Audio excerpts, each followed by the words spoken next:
সবাই কেমন আছেন? আশা করি সবাই ভালো আছেন। তো আমি আপনাদের মাঝে একটি বিষয় নিয়ে চলে আসলাম। বিষয়টি হচ্ছে আমাদের বাংলাদেশে লক্ষ লক্ষ চালক ভাইরা আছে এবং প্রাইভেট সেক্টরের চালক ভাইরা আছে। তাদের উদ্দেশ্যে কিছু কথা বলতে চাই।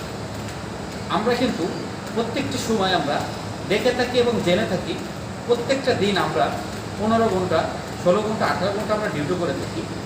এই ডিউটির ফাঁকে আমরা কিন্তু ভোর 6টা থেকে প্রায় 10টা, 11টা, 12টা পর্যন্ত আমরা ডিউটি করি। তো আমাদের ইচ্ছাটা হচ্ছে আমাদের মনের অজান্তে কিন্তু আমাদের অনেক কিছুই হয়ে যায়। তো অবশ্যই আপনারা দেখে শুনে সাবধানে গাড়ি চালানোর চেষ্টা করবেন এবং যেখানে জেব্রা ক্রসিং আছে, যেখানে ফটো ওভারব্রিজ আছে, যেখানে হচ্ছে আপনার রাস্তা পারাপার আছে, এই সব জায়গাটা আপনি খেয়াল করে গাড়ি চালাবেন। কারণ একটি দুর্ঘটনা সারা জীবনের গাড়ি। এই দুর্ঘটনা থেকে বিরত থাকবেন এবং সাবধানে থাকার চেষ্টা করবেন। অবশ্যই মাথা ঠান্ডা করে গাড়ি চালানোর চেষ্টা করবেন। গাড়ি চালানোর সময় আপনার ফোনে কখনো